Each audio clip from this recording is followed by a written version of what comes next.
Okay, today we got a 2011 Chevy Cruze, and we're going to show you where to get our Cruze wiring at on this vehicle. First thing we're going to do is mount our Cruze switch on the plastic shroud that surrounds the steering column, and then route our 3 wires over to the passenger side of the center console.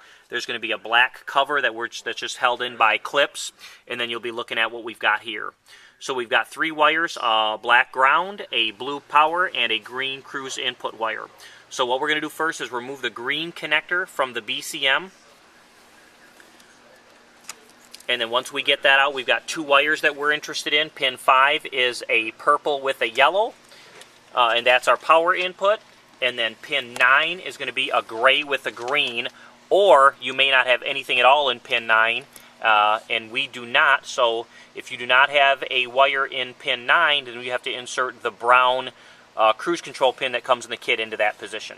So the first thing we want to do is relieve pressure on the pin retainer bar. It's a white bar on the side of the connector, and what you're going to do is just apply a little bit of upward pressure, and it's going to pop up a millimeter or so.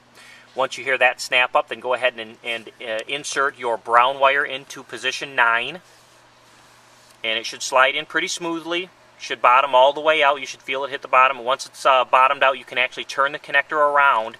And if you wiggle it, you should be able to see the little metal wiggle on the bottom. That way you know it's all the way down. So once you've verified that, go ahead and depress your plastic bar, and it should snap right in very easily. If there's any pressure there at all, that means your pin most likely is not all the way down.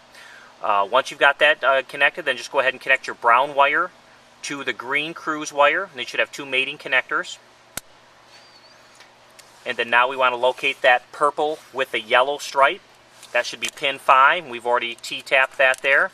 You can tap it or you can solder it, whatever you choose. And then our Cruze wire, our blue Cruze wire, is going to go there. And then what we're going to want to do is, at this point, just ground it out. We've got a 13mm support bolt on the side here. Just loosen that up. And we're going to ground it out right there. And then you can put your green connector back in the BCM, tidy everything up, and you are all set.